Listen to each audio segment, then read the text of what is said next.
Hey, what's up? I'm Ira. And I'm Dylan. And this is Storm Ready, where we help you get prepared and make repairs when Mother Nature throws curveballs at your home. Today, we're gonna tackle a tricky subject, a leaky roof. And finding the leak can often be harder than fixing the leak. But we're gonna give you a couple tips on how to do both. So let's get down to it.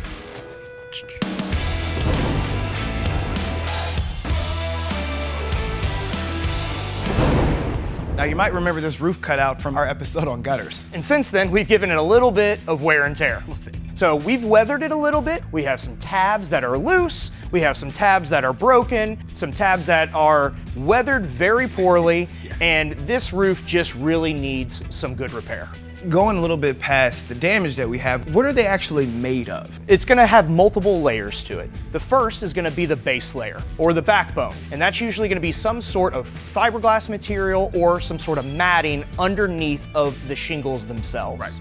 Then we're gonna have an asphalt coating underneath of it. That is going to go under the shingle to help the shingle adhere to your roof. Right. Then you have your architectural shingle itself, which is gonna be made out of a mineral granule material that's ceramic coated. It's gonna provide you UV protection, rain protection, damage protection, fire protection, but it is also gonna be where you're gonna get your color from. So how does a roof get damaged? In a multitude of ways. So even in perfect conditions, your roof is gonna start to break down a little bit over time, but during severe storms, that's when you really need to keep an eye out. When we have those severe storms, like how does rain and water affect the roof? During those severe storms, you're gonna see high winds. During the high winds, your roof shingles and your tabs are gonna open up, allow water to get in underneath of them, and that's gonna be a recipe for disaster. What about winter? Winter is vital. If you have gotten these loose shingles and that water's getting underneath, all it's gonna do is turn into ice. When it turns into ice, it's going to expand. When it does that, it's gonna create more room for more water to get in.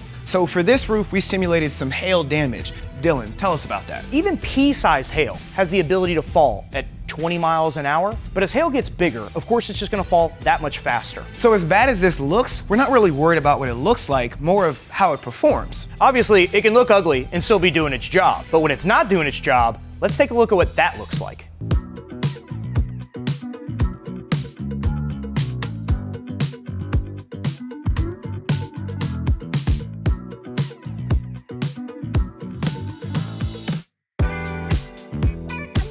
All right, so what we can see is that obviously the water is moving its way down. I mean, the roof is doing its job. It's getting to the gutter. Yeah, for the most part, right? But what we're worried about is what we can't see, the hidden problems that might be in this roof. The majority of the water is going away, but even if there's the smallest pinhole, it's gonna cause a big problem. Right. So now that we've simulated some rainfall, let's spin this thing around and see what's really going on behind the scenes.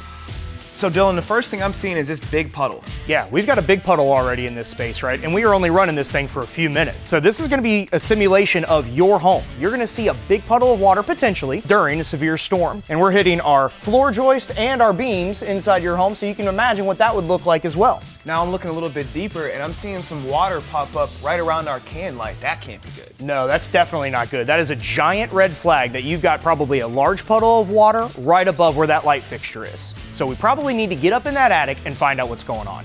Now we're just running a simulation, but anytime you're in your attic working with insulation, you'll want safety glasses, gloves, long sleeves, and a mask. So Dylan is right above where that leaky can light is, and he's pulling the insulation right between those ceiling joists. So I'm seeing this big puddle right in here, man, right by our can light. Yeah, and so clearly that's where the water was entering and coming into our floor inside of our simulated room. But the most difficult thing and the most tricky thing about water is that it travels. When it finds its way in through a pinhole or some sort of damage to your roof, it's going to use gravity and it's going to use the grain of the wood. It also sticks and clings to surfaces and will wick through the wood and find a way. So in this case, water has come in from our top, came down our beam here and entered and puddled on top of our drywall. It's even gotten so saturated on this side that it started to come underneath of our framing here, coming in over where our other can light is now potentially gonna leak as well. So now that we've identified what the problem is, how do we find how to solve the problem? Fixing a roof leak is so incredibly difficult because it is so tricky to locate exactly where the problem has began. What we always tell everybody is when you're inside your attic, look for the most saturated point first. That's gonna give you a really good indication of where most of the water is, and then follow that saturation, maybe even see a water line on your joist, on your beam, and follow that up. And that's gonna give you the best idea of where that leak started. Then you can go outside, get on that roof to start making some repairs. All right, so we've been up in our roof, and now we are trying to identify, once we get back outside, where that roof leak was that we found when we were in the attic. You can do that a couple of different ways. There's no exact science to it. You can take a tape measure when you're up in your attic, give yourself a good measure, count your rafters. Most of those rafters are gonna be anywhere from 16 inches to 24 inches apart.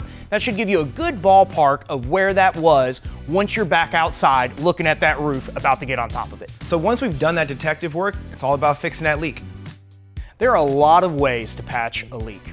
We'll link a couple of techniques below, either replacing an individual shingle all the way to putting up a temporary tarp over a damaged roof. Now, what are a few techniques that we can do to replace that single shingle?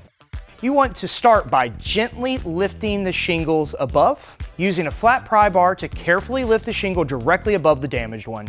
You're freeing up the sealant strip and exposing the nails. So then we'll trim and fit the new shingle. Cut the replacement to match the old one if needed, usually around 36 inches long. And then slide it under the lifted shingle above so it fits flush in that same exact position. So then you'll nail down the new shingle in the same spot as the old one, just below the sealant line of the shingle above it. And then we want to make sure that it's sealed and sealed properly. Dab some roof cement over each nail head that you expose and also under any loosened shingles. Make sure to press everything down firmly. And you're good to go there. We hope that your roof never leaks, but if it does, use this video as a reference to help you find where that water might be coming from and stay ready for whatever might come your way. And make sure you check out Lowe's.com as well as the Lowe's YouTube channel for any articles or videos that we have on roof repair. I'm Ira. And I'm Dylan. See you next time on Storm Ready.